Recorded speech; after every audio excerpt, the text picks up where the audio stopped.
بسم اللہ الرحمن الرحیم۔ اسلامی سال کا پہلا مہینہ محرم الحرام شروع ہو چکا ہے، اور اس مہینے کے ساتھ بعض اسلامی واقعات اور بعض تاریخی واقعات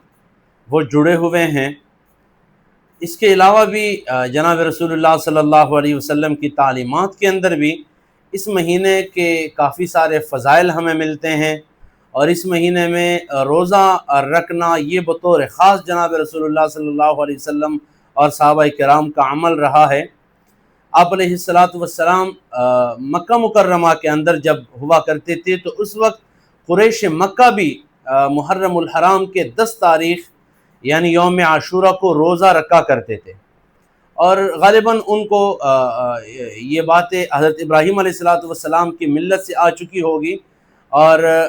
جو باتیں ملت ابراہیمی کے ساتھ متعلق تھی تو جناب رسول اللہ صلی اللہ علیہ وسلم وہ بھی ان کے ساتھ مشترکہ طور پر ادا کیا کرتے تھے، جیسے حج بیت اللہ وغیرہ۔ تو 10 محرم کو قریش مکہ بھی روزہ رکھا کرتے تھے، آپ علیہ السلام بھی یہ روزہ رکھا کرتے تھے۔ لیکن جب مدینہ منورہ آپ علیہ السلام تشریف لے آئے، وہاں پر یہود کو دیکھا، وہ بھی یوم عاشورہ کا روزہ رکھا کرتے تھے، اس بنیاد پر کہ اس دن چونکہ ہماری قوم بنی اسرائیل کو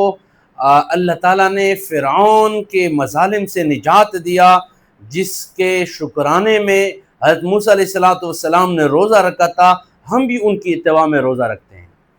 تو آپ علیہ السلام نے صحابہ کرام کو بھی روزہ رکھنے کا حکم دے دیا۔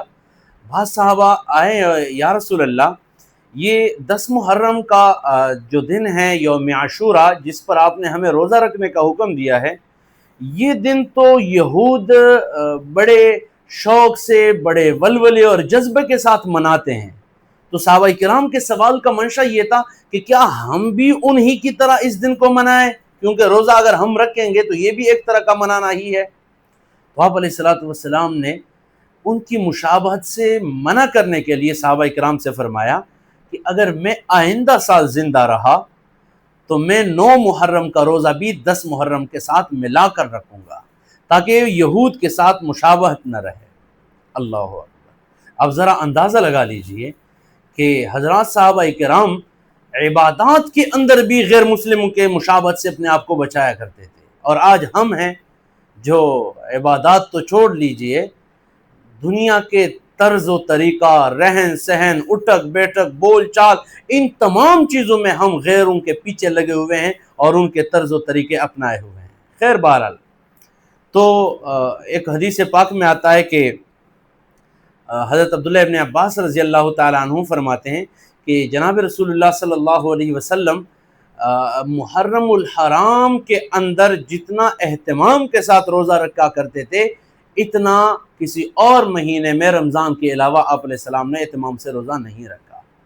اور خاص 10 محرم الحرام کا روزہ بھی آپ علیہ السلام رکھا کرتے تھے۔ اس طریقے سے اور بھی کئی روایات ملتی ہیں۔ غالباً حضرت علی رضی اللہ تعالیٰ عنہ کے پاس ایک مرتبہ ایک آدمی آیا اور انہوں نے پوچھا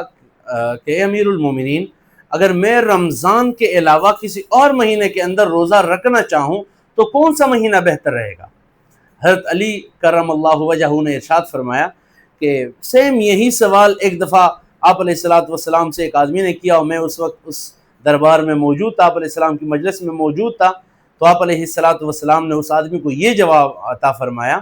کہ اگر آپ نے رمضان کے علاوہ کسی اور مہینے میں بھی روزے رکھنے ہیں تو آپ محرم الحرام کے اندر روزے رکھا کریں۔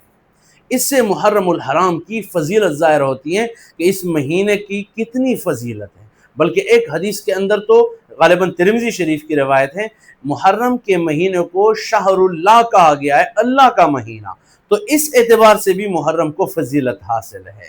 اور اس کے علاوہ اشہر حرم جو ہے، 4 مہینے حرمت والے، ان میں بھی محرم الحرام کا تذکرہ آتا ہے۔ تو یہ کئی طریقوں سے یہ مہینہ جو ہے وہ عزت والا، احترام والا اور شرف والا مہینہ ہے۔ باقی تاریخی اعتبار سے